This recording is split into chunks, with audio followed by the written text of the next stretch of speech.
Good morning विद्यार्थी मित्रों। कक्षा 11 विषय भूगोल पाठ 7 भूमि स्वरूप। इस वीडियो में हम लोग पर्वतों का महत्व के बारे में जानेंगे। पर्वतों का महत्व में पहला टॉपिक है देश की जमीनी सीमा पे आए हुए पर्वत देश की सुरक्षा करते हैं।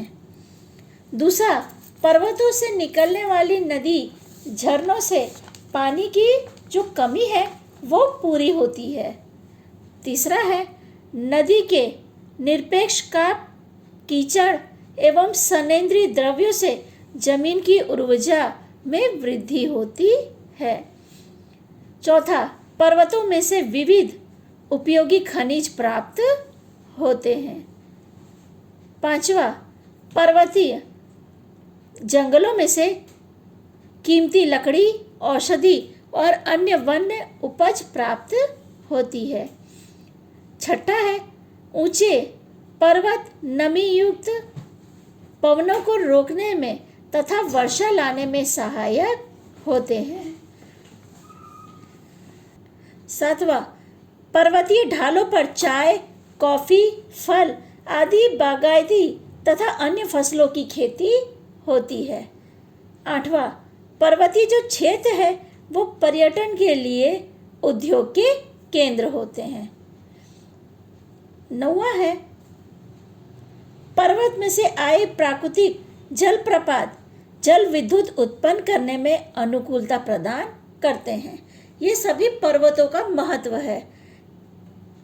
जैसा कि मैंने आपको बताया, पर्वत देश की सुरक्षा करते हैं, पानी की कमी को पूरा करते हैं, खनिज प्राप्त करने में मदद रूप होते हैं और जो पर्वतों पे जंगल है वहाँ से औषधि, कीमती लकड़ी प्राप्त होती है, वर्षा लाने के लिए भी उपयोगी है।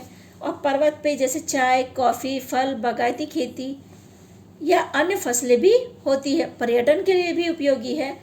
और जो पर्वत है वहाँ से जल जो गिरता है यानी जो जलप्रपात होता है वो जल विद्युत उत्पन्न करने में भी अनुकूलता प्रदान करते हैं। आगे हम लोग पठार के बारे में जानेंगे। समुद्र की सतह से 180 मीटर से अधिक ऊंचाई वाले तथा शीर्ष भाग मेज की तरह समतल एवं सीधा ढाल वाले भूस्वरूप को पठार कहते हैं। ये पठार की परिभाषा है। पठार महाद्वीपों के 33% भाग पर फैला है। कुछ विद्वान पठार को टेबल लैंड के नाम से भी पुकारते हैं। उदाहरण है इसका यूएस का पेरिस जो मैदान है, ये पठार का उदाहरण है। पठार के प्रकार, पठार के उसके भौगोलिक स्थान एवं निर्माण क्रिया के आधार पर 4 विभागों में विभाजित किया गया है। पहला है आंतर पर्वतीय पठार, दूसरा है पर्वत प्रांतीय पठार, तीसरा है खंडीय पठार, चौथा है समुद्री किनारे का पठार। इस तरह पठार के 4 भाग किए गए हैं। पहले हम आंतर पर्वतीय पठार के बारे में जानेंगे। जो पठार चारों तरफ से पर्वत श्रेणी से घिरा हो उसे आंतर पर्वतीय पठार कहते हैं। भूसंतीय मोड़ पर क्षितिज दिशा का दबाव पड़ने पर मोड़दार पर्वत उठ जाते हैं, तब उसके मध्य का भाग मोड़ पर बिना ही मूल्य स्थिति से ऊपर, इस मध्य के भाग को आंतर पर्वतीय पठार कहते हैं।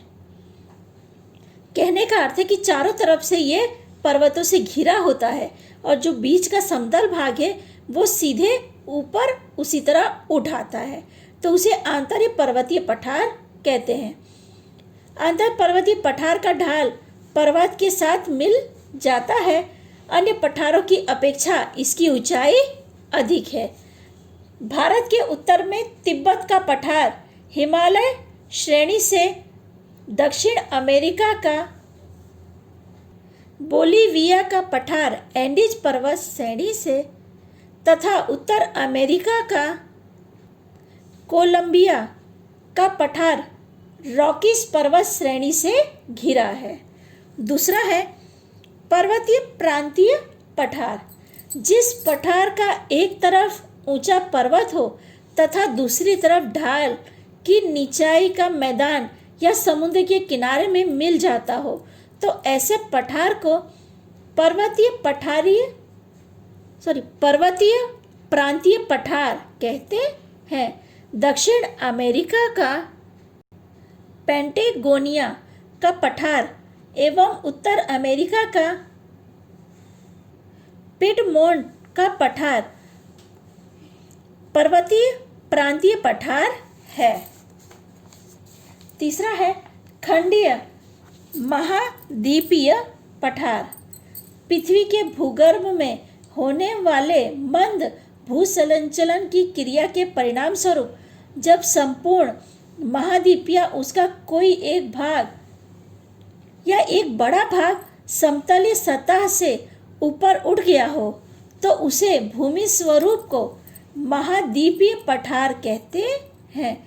कभी कभी दरारों में विस्फोट के कारण भी निकला हुआ लावा खूब विस्तारित क्षेत्र में बिछ जाता है, तो भी इस प्रकार के पठार की रचना होती है।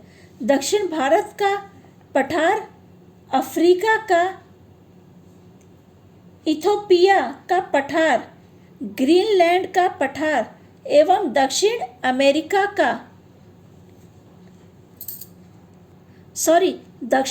अफ्रीका का कारोन पठार महाद्वीप के ऊंचे उठने से बना हुआ है।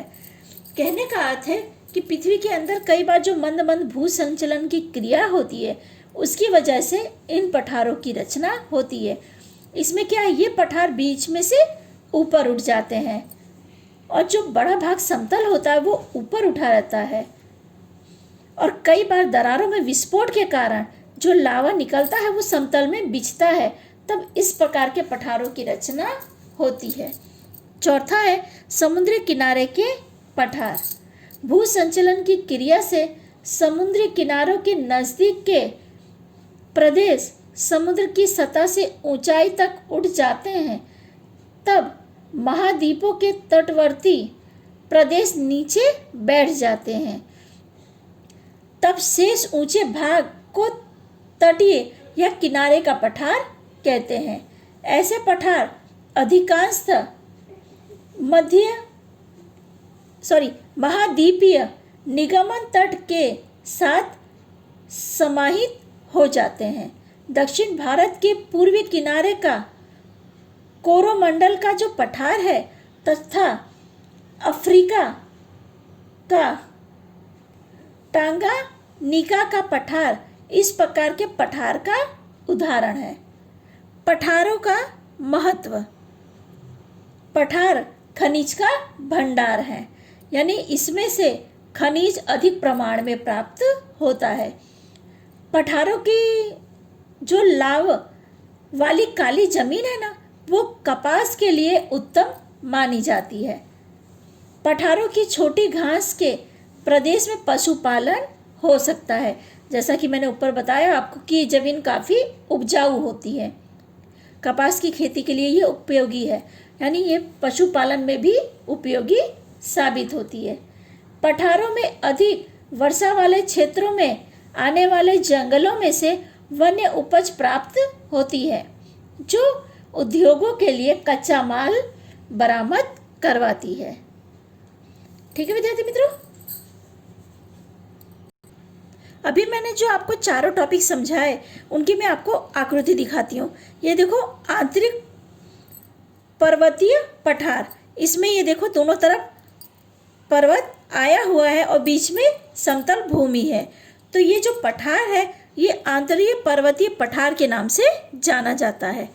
ये पर्वतीय प्रांतीय पठार की आकृति है।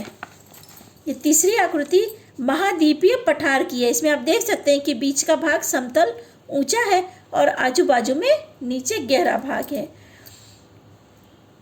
यह है किनारे का पठार। तो आप इसमें देखिए कि यहाँ पे किनारे का पठार यानी ये समुद्र तल है और ये किनारे पठार दिया हुआ है। ठीक है विद्यार्थी मित्रों, इसी के साथ ही चर्चा पूरी करती हूँ। आगे हम लोग मैदान के बारे में अगले वीडियो में जानकारी प्राप्त करेंगे।